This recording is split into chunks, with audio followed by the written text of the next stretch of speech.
जय हिंद दोस्तों। मैं गौरव शर्मा आपका यूट्यूब चैनल पर फिर से एक बार स्वागत करता हूं। फ्रेंड्स, जो आज का वीडियो बनाने जा रहे हैं वो अपन आईडीएफसी फर्स्ट बैंक के ऊपर ये वीडियो बना रहा हूं एंड इसमें हम डिटेल्ड एनालिसिस करेंगे Q4 के रिजल्ट जो आईडीएफसी फर्स्ट बैंक का निकला है पिछले कुछ दिनों में। एंड सबसे इम्पॉर्टेंट बात फ्रेंड्स, इस वीडियो में हम वो टारगेट भी बताएंगे कि यहाँ से आने वाले कुछ मंथों के अंदर आपको कितने रुपए तक का टारगेट ये दिखा सकता है। अगर आपके ये पोर्टफोलियो में है तो आपको क्या करना चाहिए, और अगर नहीं है तो क्या आपको ऐड करना चाहिए या नहीं करना चाहिए। इस आईडीएफसी फर्स्ट बैंक के ऊपर मैंने पहले भी एकदम डिटेल्ड फंडामेंटल एनालिसिस के ऊपर वीडियो बनाई थी, जब ये शेयर 32 रुपये के भाव पे था। अभी 54 रुपये का चल रहा है, हालांकि इसने 68 रुपीज़ का हाई भी बनाया था, उसके बाद अभी 54 रुपये के आसपास चल रहा है। तो आइए फ्रेंड्स, वीडियो को स्टार्ट करते हैं। 31 मार्च 2021 का जो Q4 का रिजल्ट निकला उस पर हम ये डिटेल्ड वीडियो बना रहे हैं। तो वीडियो में एंड तक बने रहिएगा फ्रेंड्स, जिससे आपको एक वैल्यूएबल कंटेंट भी मिलेगा, नॉलेज भी मिलेगा, और आपको ये डिसीजन लेने में मदद मिलेगी कि क्या आपको इसको पोर्टफोलियो में ऐड करना चाहिए, और अगर आप है तो क्या इसमें बरकरार रहना चाहिए या नहीं। तो फ्रेंड्स, सबसे पहले हम कंपनी की रिटेल एसेट बुक पे बात कर लेते हैं। तो रिटेल अगर बुक की बात करें, जैसे हमने पहले भी इस वीडियो जब मैंने आईडीएफसी फर्स्ट बैंक की बनाई थी उस पर भी डिस्कस किया था, कंपनी का जो फोकस है बैंक का वो होलसेल लोन बुक, मतलब अपने होलसेल कस्टमर को कम करके रिटेल पे फोकस करने का ज़्यादा है। होलसेल क्यों कम करने का फोकस है फ्रेंड्स? क्योंकि होलसेल में बैंकों ने ऐसा बड़ा बड़ा लोन दिया था पहले भी, जैसे आइडिया हुआ, फिर ऐसे और भी अदर बिजनेसेस को लोन दिया, जिसपे एक एक बिजनेस बड़ा बड़ा अमाउंट का लोन लेता है और वो अगर डिफ़ॉल्ट करता है तो बैंक को बड़ा नुकसान होता है। और यही जब रिटेल बिजनेस पे ज़्यादा फोकस्ड रहता है तो वहाँ क्या छोटे लोन ज़्यादा होते हैं जिनके डिफ़ॉल्ट होने के चांसेस कम होते हैं, और अगर लोन डिफ़ॉल्ट भी हो तो पूरा, क्योंकि उसमें रिटेल लोन के अंदर बहुत सारे कस्टमर ऐड होते हैं, तो उसमें एक कंपनी बैंक का जो पोर्टफोलियो है, जो रिटेल बुक है, वो एक वेल डाइवर्सिफाइड रहता है। तो इसलिए बैंक चाहता है कि रिटेल लोन बुक ज़्यादा हो। और ये पहले भी जो बैंक के जो सीईओ है श्री वैद्यनाथन जी, वो पहले भी आईसीआईसी बैंक में रिटेल लोन बुक वो आईसीआईसी बैंक को मैनेज कर चुके करीबन 9 साल तक, और वहाँ पे उन्होंने बिजनेस का रिटेल सेक्टर में, रिटेल सेगमेंट एक बेहतरीन तरीके से बैंक को पूरा रिटेल सेगमेंट पे लेके गए, और एक आज आप जानते हैं आईसीआईसी बैंक किस मुकाम पे। तो वही उन्होंने फिर बाद में अपना बिजनेस स्टार्ट किया कैपिटल फर्स्ट करके, जो बाद में कैपिटल फर्स्ट आईडीएफसी के संग मर्ज होके एक उसे बैंकिंग लाइसेंस भी मिल गया, जो वैद्यनाथन जी का सपना था, और आज एक आईडीएफसी फर्स्ट बैंक वो बन गया। तो ये तो हमने बताया कि रिटेल। अब हम अगर एचडीएफसी बैंक को भी अगर आप देखोगे फ्रेंड्स, तो उसका 52% जो बिजनेस है वो रिटेल से आता है।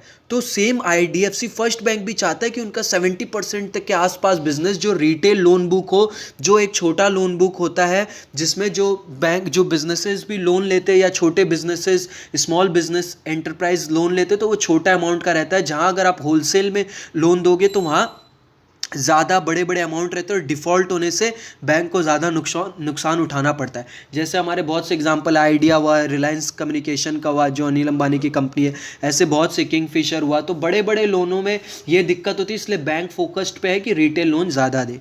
अब हम बात कर लेते हैं रिटेल लोन बुक बैंक ने 26% इंक्रीज किया है, और ईयर ऑन ईयर इस साल बैंक ने 73,673 करोड़ का लोन दिया है। 73,673 करोड़ का लोन दिया, जो पिछले साल 57,310 करोड़ के आसपास था।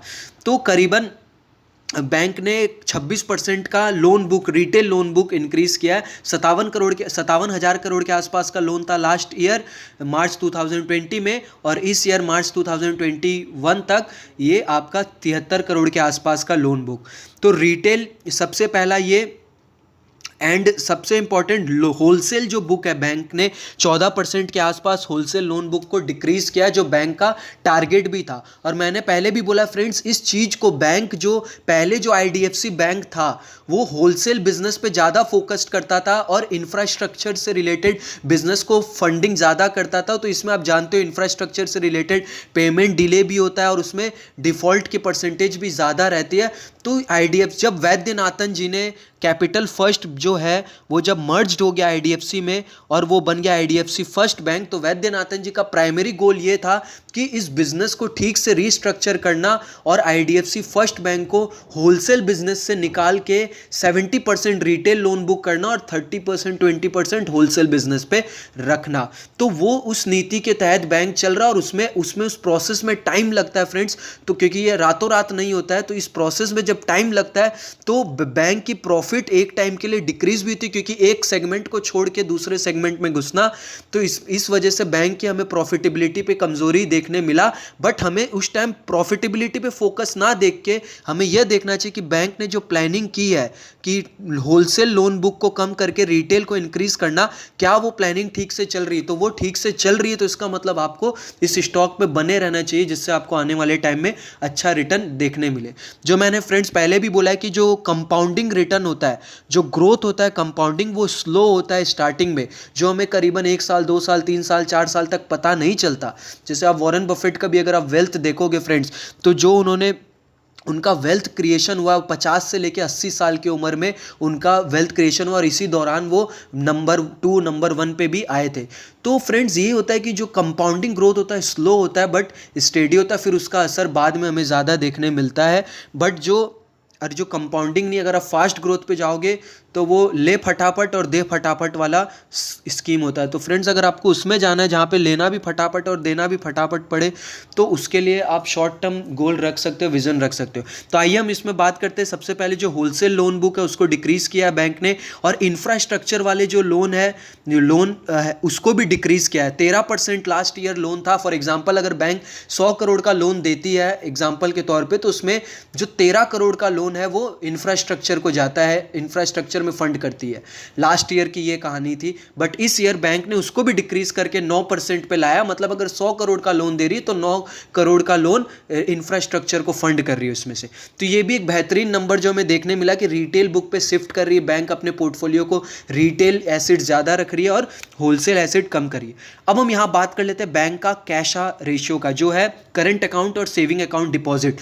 जो मैंने अपने बहुत से वीडियोस में बता चुका हूं कि करंट अकाउंट और सेविंग अकाउंट डिपॉजिट, मतलब करंट अकाउंट पे बैंक को सबसे कम मतलब 0 इंटरेस्ट देना पड़ता है, कुछ इंटरेस्ट नहीं पे करती बैंक, और जो सेविंग अकाउंट है उस पर एकदम नॉमिनल बहुत कम इंटरेस्ट पे करना पड़ता है। हालांकि आईडीएफसी फर्स्ट बैंक अभी इंटरेस्ट ज़्यादा पे कर रही है, जिसमें उन्होंने कटौती भी की है, 6% तक 7% तक पे कर रही थी, बिकॉज ये स्टार्टिंग फेज है जहां कस्टमर अट्रैक्ट करना चाहती है, जहां डिपॉजिट ज़्यादा हो। फिर जब एक बार कस्टमर एक बैंक के संग जुड़ जाता है तो कंफर्ट जोन बन जाता है, फिर बाद में बैंक अपना इंटरेस्ट रेट कम कर देती है। जैसे पहले कोटक महिंद्रा बैंक 6% तक का देता था, अब 4-4.5% देता है। एक टाइम पे एचडीएफसी भी देता था, आज 2.5% इंटरेस्ट देता है सेविंग अकाउंट पे। तो ये तो बैंक का एक स्ट्रेटजी होता है। तो कैसा डिपॉजिट अगर आप देखो बैंक का करंट अकाउंट और सेविंग अकाउंट से डिपॉजिट 122% का उछाल, मतलब लास्ट ईयर बैंक को 20,000 करोड़ के आसपास का जो फंड है, क्योंकि देखिए बैंक अगर लोन देगा कैसे, अगर बैंक को लोन, पहले बैंक को कर्जा लेना होगा। कर्जा फॉर एग्जांपल बैंक पे अगर हम पैसा डालते हैं तो बैंक के लिए लाइबिलिटी, अगर डिपॉजिट आता है बैंक में तो उसी को बैंक फिर रिटेल एसेट, मतलब लोन देके उसे एसेट में क्रिएट करता है, क्योंकि बैंक अगर कुछ लोन देता है तो वो उसके लिए एसेट होता है, और बैंक को अगर लोन मिलता है डिपॉजिट मिलता है बैंक को, तो वो बैंक के लिए लाइबिलिटी होता है। तो लास्ट ईयर 20,000 करोड़ के आसपास का डिपॉजिट आया था कैसा करंट अकाउंट और सेविंग अकाउंट से। यहाँ फिक्स डिपॉजिट रेकरिंग की बात नहीं हो रही, सिर्फ कैशा रेशियो की।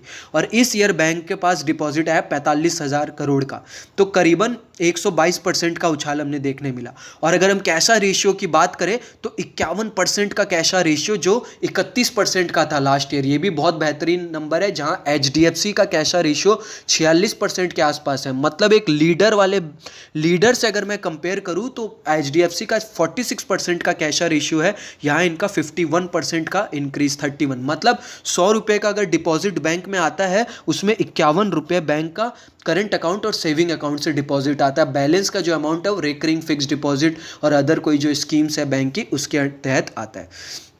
तो हमने कैशा रेशियो पे भी इंप्रूवमेंट देखने मिला। ये सब सिग्नल्स है फ्रेंड्स जो आपको बोलता है कि स्टॉक में बने रहना चाहिए, बिकॉज इंप्रूवमेंट, क्योंकि एक कंपनी में आपने इन्वेस्ट किया और वो मैंने आपको जैसे बताया जो इंप्रूवमेंट होता है वो इंटरनल होता है। पहले हमें पता नहीं चलता कि क्या काम हो रहा है नहीं हो रहा, बट वो फिर धीरे धीरे 2 साल 4 साल 5 साल बाद वो कंपाउंडिंग रूप में हमें देखने मिलता है, और जिसका फिर रिटर्न हमें 2 गुना 3 गुना 4 गुना बढ़ते हुए हमें दिखता है। और यही होता है पावर ऑफ कंपाउंडिंग का, जिसे वॉरेन बफेट ने 8 वंडर ऑफ वर्ल्ड भी कहा है, 8वां अजूबा। तो पावर ऑफ कंपाउंडिंग को जो समझता है वो आप वो जान सकता है कि पावर ऑफ कंपाउंडिंग क्या होता है। अब हम इसकी बात कर ले बैंक की एनआई ग्रोथ, नेट इंटरेस्ट जो है इनकम, तो वो भी बैंक का 21% के आसपास हमें ग्रोथ देखने मिला। और नेट इंटरेस्ट मार्जिन भी अगर हम बैंक का देखें तो 4% के 5% करीबन, जो लास्ट ईयर था 4%, 1% उसमें भी हमें उछाल देखने मिला। मतलब नेट इंटरेस्ट मार्जिन मतलब बैंक, अगर एग्जाम्पल जो बैंक को डिपॉजिट आता है और जो बैंक लोन देता है, इस दोनों के बीच का जो डिफरेंस, मान लीजिए बैंक को बाजार से मान लीजिए लाइबिलिटी पड़ी, मतलब बैंक के ऊपर डिपॉजिट आया और रेकरिंग फेकरिंग लेके बैंक को मान लीजिए 5 रुपये खर्चा पड़ा इंटरेस्ट पे, ये सबका 100 रुपये पे 5 रुपये, और बैंक ने लोन दिया 12% पे। तो इस जो दोनों के बीच का डिफरेंस हुआ 7%, 5% पे पैसा बाजार से आया और 12% पे दिया, तो 7% का डिफरेंस ये बैंक के लिए होता है नेट इंटरेस्ट मार्जिन। तो यही अगर हम देखें तो आईडीएफसी फर्स्ट बैंक का 4% का नेट इंटरेस्ट मार्जिन था, मतलब 100 रुपये पे 4 रुपये बच रहा था। अब बैंक का वो 5%, इस पर भी 1% का हमें तरक्की मतलब देखने मिला। क्यों? क्योंकि देखिए फ्रेंड, रिटेल जो लोन होता है उस पर बैंक को इंटरेस्ट भी ज़्यादा मिलता है। होलसेल लोन पे बैंक 8% 9% पे ज़्यादा से ज़्यादा इंटरेस्ट मिलता है, पर रिटेल पे 12% 18% तक का इंटरेस्ट बैंक उठाती है। तो इससे क्या होता है, जब रिटेल लोन बुक बैंक का ज़्यादा होगा तो बैंक इंटरेस्ट ज़्यादा कमाएगी, और इंटरेस्ट ज़्यादा कमाएगी तो प्रॉफिटेबिलिटी बैंक की ज़्यादा होगी, तो ग्रोथ बैंक की ज़्यादा होगी। तो ये कुछ नंबर हमने डिस्कस किया। अब हम इसके बाद बैंक का चार्ट पे भी जाएंगे फ्रेंड्स, तो वो भी हम डिस्कस करेंगे। जो क्विकली हम चार्ट पे जाते हैं, यहाँ पे अगर हम चार्ट का देखें फ्रेंड्स, तो कोरोना वायरस के टाइम बैंक का हम चार्ट पूरा खोल लेते हैं, तो हमने देखा कोरोना वायरस के टाइम पे जो बैंक गिरा था लास्ट ईयर 47 रुपये के भाव से गिरा, और गिरने के बाद बैंक ने अच्छा खासा लो बनाया था 19 रुपये, करीबन 19 रुपये का लो बनाया। और उसके बाद बैंक ने एक ज़बरदस्त रैली की 67 रुपये तक की, मतलब करीबन 4 गुना बैंक हो गया गिरने के बाद, कोरोना वायरस के बाद। और अब फ्रेंड्स यहाँ से मेरे को लगता है ये 47 रुपये जहाँ से ये गिरा था लास्ट ईयर, उस लेवल को ये ब्रेक नहीं कर पाएगा। तो 47 रुपये का एक स्ट्रॉन्ग सपोर्ट जोन है, जो एक बाइंग जोन एरिया है, और यहाँ से एक बार ये 51 रुपये के आसपास तक भी आ सकता है। बट लॉन्ग टर्म में ये शेयर आपको करीबन 80 रुपये तक का रिटर्न, मतलब यहाँ 54 रुपये का भाव चल रहा है, 80 रुपये तक का भाव आपको करीबन, अगर आपका 6 मंथ से लेके 1 ईयर तक का टाइम हॉराइजन है, तो आपको 80 रुपीज़ तक का रिटर्न ये दिखा सकता है फ्रेंड्स। तो आपको करीब करंट भाव पे इन्वेस्ट करना चाहिए स्टॉक में। और मेरी राय, बाद बाकी ये मेरी राय है, और आपको अगर अपना डिसीजन लेना है तो फाइनेंशियल आपके जो एडवाइज़र है उससे कंसल्ट करने के बाद आप डिसीजन लें। और फ्रेंड्स, अगर आप स्टॉक मार्केट में नए हो, आपने अपना डीमैट अकाउंट नहीं खुलाया, तो मैं आपको जो इंडिया का नंबर 1 ब्रोकर है ज़ीरोधा, उसका लिंक डिस्क्रिप्शन में शेयर कर दूंगा, वहाँ से जाके आप अपना डीमैट अकाउंट ओपन करवा सकते हो friends. Thank you for watching this video. जय हिंद।